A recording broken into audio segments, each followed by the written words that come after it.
নমস্কার, শুভ সন্ধ্যা। নিউজ ভ্যানগার্ডের পর্দায় আপনাদের সকলকে স্বাগত। আমি সুপ্রীতি রয়েছে আপনাদের সঙ্গে। চোখ রাখবো আজকের আপডেট খবরের দিকে। শুরুতে নজর রাখবো তেলিয়ামুড়াতে।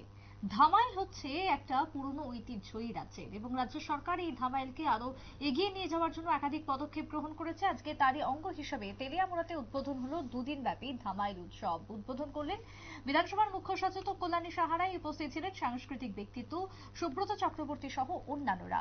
ধামাইল উৎসবকে কেন্দ্র করে গ্রাম বাংলার চিরাচরিত ঐতিহ্যকে তুলে ধরার যে প্রয়াস নিয়েছে রাজ্য সরকার, তাতে কি বক্তব্য উঠে এসেছে কল্যাণী সাহারায়ের, শুনুন। যে সময়ে কোনো শুভ অনুষ্ঠান, বিশেষ করে বিয়ে, সেখানে ধামাইল ছাড়া হবে এটা আমরা গ্রামের মানুষ অন্তত পক্ষে ভাবতেই পারতাম না।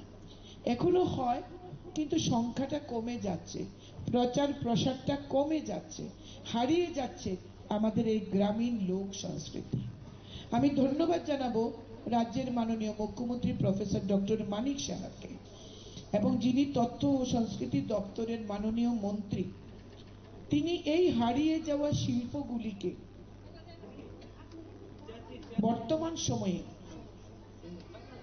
সেগুলি নিয়ে কাজ করা, তার প্রচার তার প্রসার করার জন্য তিনি আন্তরিকভাবে সচেষ্ট হয়েছেন, এবং তার ফল হিসেবে আমরা এই রাজ্য ভিত্তিক ধামাইল উৎসব আজকে আমরা পেয়েছি খোয়াই জেলাতে।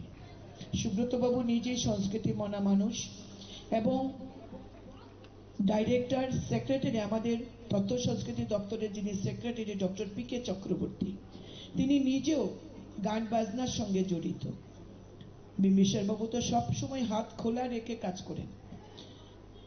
এই যে বিষয়গুলো, যে 8টি জেলাতে একটা সময় ছিল আগরতলা কেন্দ্রিক সমস্ত ফেস্টিভ্যালগুলি হতো।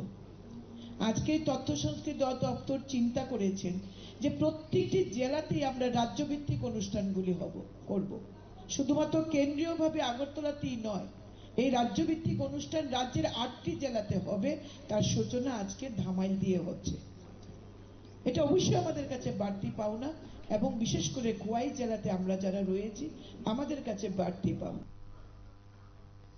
কল্যাণী সাহারায়ের বক্তব্য আপনারা শুনলেন। স্থানীয় বিধায়িকা, বিধানসভার মুখ্য সচেতক রাজ্যভিত্তিক এই বিশেষ অনুষ্ঠানের উদ্বোধন করলেন, এবং তা প্রত্যেকটা রাজ্যেই, প্রত্যেকটা জেলাতেই চলবে। মহকুমা তথ্য সংস্কৃতি দপ্তরের যে উদ্যোগ, এবং দুদিন ব্যাপী প্রথম রাজ্যভিত্তিক ধামাইল উৎসব এবং মেলার আয়োজনকে ঘিরে তেলিয়ামুড়াতে আজকে সকাল থেকে লক্ষ্য করা গেল ব্যাপক উৎসাহ। ছোট্ট বিরতির পর ফিরে আসবো, সঙ্গে থাকুন।